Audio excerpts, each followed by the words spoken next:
So,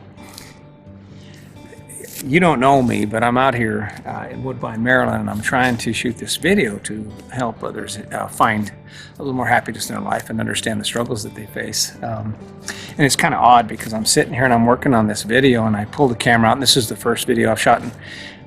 And I'm not real good at this, okay? I don't do a lot of video. I'm really good in person, and I enjoy talking to people, but to talk to a camera is really difficult, so I hope you'll bear with me. And I'm also a perfectionist, so I like to get it right, you know. And so I come out here and I get my camera set up, and I'm sitting on my picnic table by my RV, and of course you can see the background. We're in the back of the RV park, which is also where a lot of long-term RVers stay. There's a family right across the street they work and they have kids. And so just as I pull up and I start recording, the kids unload and the dogs are barking and the kids are screaming and Dad's singing a song. And my first inclination is to go, oh, I'm trying to shoot a video here, right? But and it's kind of funny because they're just people, just real people doing their thing, trying to survive, getting by, right? And I guess that's kind of the point of it, isn't it? Isn't it? You know, no matter where you are in your life, you face struggle. You know, and I didn't really embrace that or embrace the idea of empathy until 2011. On December 31st, I said goodbye of 2011. I said goodbye to my dad, and I didn't ever imagine I'd be able to talk about that without breaking down. But I'm actually blessed to have gone through the experience in spite of missing him more than you'll ever know or anyone will ever know. Because what he did was he gave me the most important gift of my life. He gave me an understanding of what it means to let a day go by filled with anger. Because that's who I used to be for most of my life until I was 48, 49, 50 years old. Anger was my tool, my shield. And for those of you who know me from my days working in the prison and from my interactions with me, you know that I was a miserable person. And after he died, I kind of realized, I thought, you know, when it really comes down to it, this is it. I mean, the impact you have on the people around you and the person you are, you don't get those days back. You don't get those days of stomping around being angry because of some perceived injustice that you're experiencing. And all of a sudden, everything in my life changed. Not overnight, but all of a sudden, nothing that I had believed, nothing that I had done made a bit of sense. It just didn't. And over the months that followed, and even the years that followed, I started evaluating my life, and my wife and I started talking, and we decided that, you know what? We have to do a better job of this thing called living. We have to do a better job of this opportunity that we have, because every day that you wake up, someone doesn't. And in it all, and in looking back, what I came to is that the only thing that really matters in life and the only true legacy that any of us have is the impact that we can have on the lives of those around us.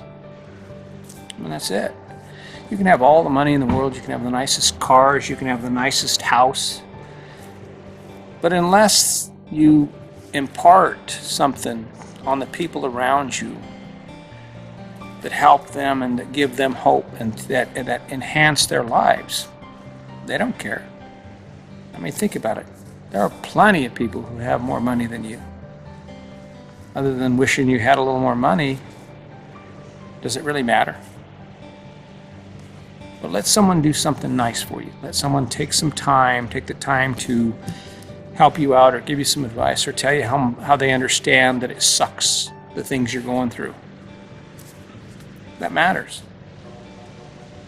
So I just wanted to introduce myself before I start trying to infringe on your time, because if you're like me, you never have enough time. And I'm retired and I don't have enough time. But I didn't think it would be right for me to start throwing these videos up without introducing myself. So I'm hoping that you can appreciate what I'm saying and what I'm trying to do. This isn't easy for me. I'm not a video guy. I'm an in-person guy. But my goal is a really simple one. It's to help you realize that you're not alone, that you're not the only one that doesn't have enough money, or you're not the only one that struggles with addiction, or you're not the only one that has a relationship that you just can't seem to figure out. Because I've been traveling around now for over a year, and I see people every day who are working harder than anyone should have to, and they just can't seem to get ahead.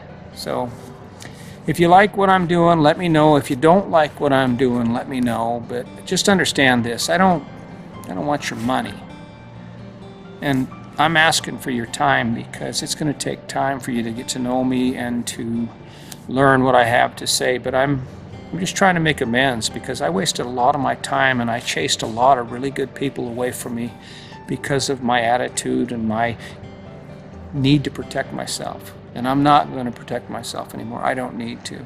I think what we need to do is we need to stand up, and when it comes to who we are, we can celebrate the things that we love, the successes in our life, that amazing moment with the grandkids or the new car, and I think that's great.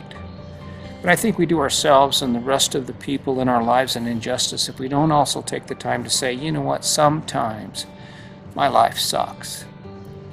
Thanks for participating. Thanks for watching this video. Thank you for taking the time and engaging on real people. And give me a shout out if you have questions, or you'd like to talk about something, or there's something that you would like guidance with. You know what, I'm retired. And like I said, the only thing that matters in life is the impact you have on the lives around you.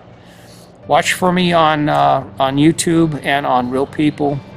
I'm going to be trying to do watch parties with a series. My next video is going to be on addiction. I understand it.